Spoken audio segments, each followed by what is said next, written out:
كتاب دماغ البوذا. هذا الكتاب هو من تأليف الدكتور ريك هانسون، طبيب نفسي ومعلم تأمل، بالاشتراك مع الدكتور ريتشارد مانديوس، طبيب في علم الأعصاب.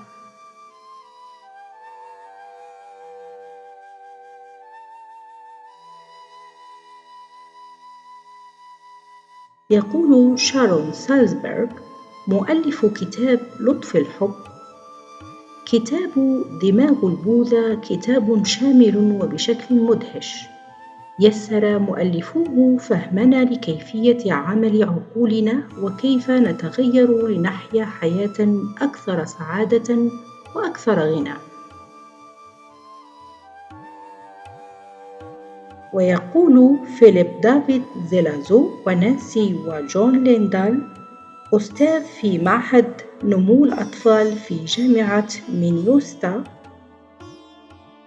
كتاب يرتكز بقوة على أحدث الأبحاث العصبية ومدعوم بفهم عميق للممارسات التأملية. إنه كتاب سهل الفهم ويفرض نفسه وعميق.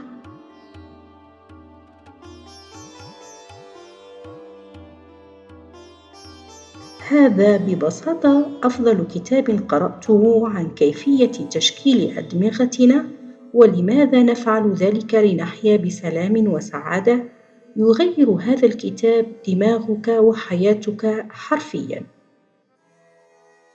جينيفر لودان مؤلفة كتاب راحة المرأة وكتاب منظم الحياة.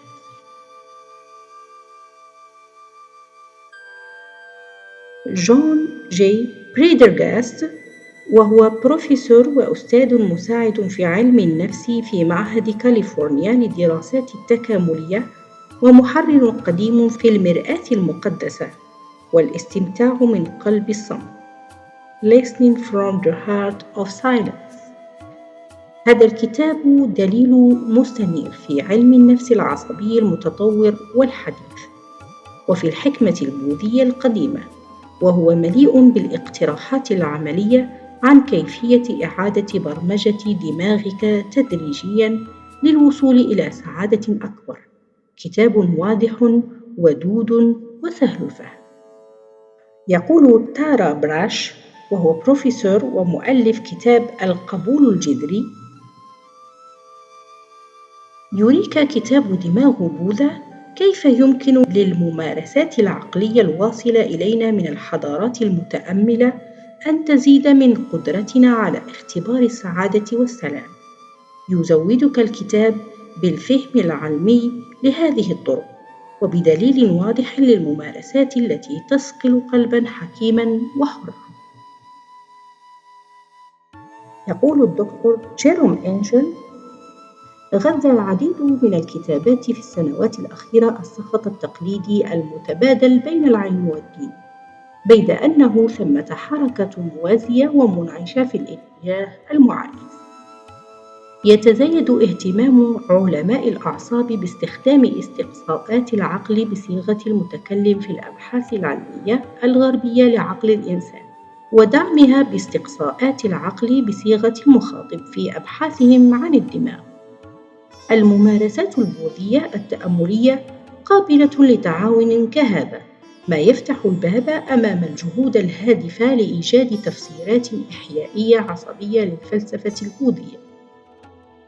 يصف كتاب دماغ بوذا وبمعزل عن المحتوى الديني وبشكل واضح كيف تؤيد المفاهيم الحديثة لعلم الأعصاب التطوري والإدراكي جوهر التعاليم البوذية وممارساتها.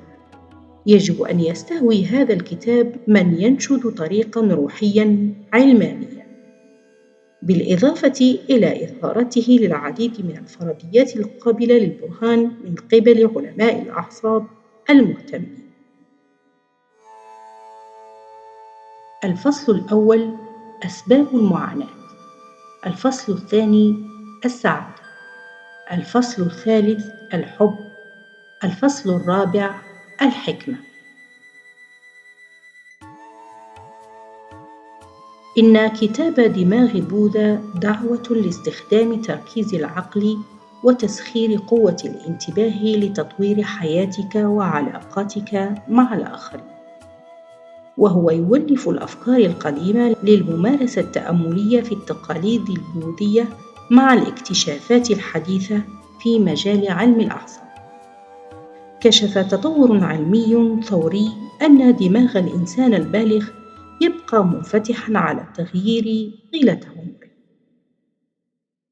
وعلى الرغم من أن العديد من العلماء في الماضي اعتبروا أن العقل مجرد نشاط للدماغ، إلا أننا ننظر حالياً إلى العلاقة بين هذين البعدين الحياتيين من منظور مختلف. ندرك أنه بإمكاننا استخدام العقل لتغيير الدماغ عندما ننظر إلى العقل كعملية مجسدة وتواصلية تنظم تدفق الطاقة والمعلومات. يفيد الواقع أن الطريقة التي نركز فيها انتباهنا والطريقة المتعمدة التي نوجه من خلالها تدفق الطاقة والمعلومات عبر دوراتنا العصبية يمكنها أن تغير نشاط الدماغ وبنيته بشكل مباشر. والمفتاح هو معرفة الخطوات لاستخدام وعينا بطرق تزيد من سعادتنا. تدفعنا معرفتنا بأن العقل تواصلي وأن الدماغ هو الجهاز الاجتماعي للجسم. نسج المؤلفان معاً ممارسات بوذية طورت على مدى أكثر من 2000 سنة ورؤى جديدة لطريقة عمل الدماغ، ليقدما لنا هذا الدليل لخلق هذه التغييرات الإيجابية في أنفسنا بشكل متعمد. يدفعنا نمط الحياة الحديثة للعمل بشكل آلي ومتعدد المهام، ويشغلنا بالإثارة الرقمية وأحمال المعلومات الزائدة عن الحد، والجداول الزمنية التي تجهد أدمغتنا وتطغى على حياتنا.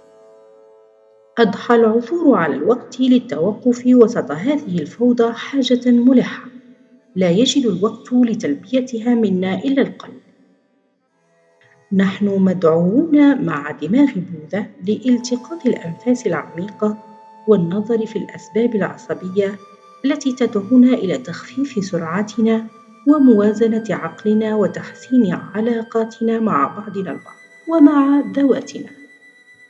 تستند التمارين المقدمة في الكتاب إلى الممارسات التي أثبتت علمياً أن لها آثاراً إيجابية في تشكيل عالمنا الداخلي عبر جعل أنفسنا أكثر تركيزاً ومرونة ودهاء. تعزز هذه الخطوات الراسخة تعاطفنا مع الآخرين أيضاً، وتوسع دارات التعاطف والرعاية لدينا.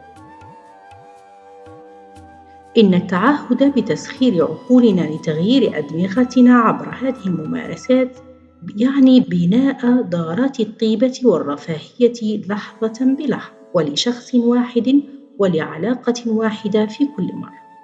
ماذا نطلب أكثر من ذلك؟ وهل من وقت أفضل من الآن للانطلاق؟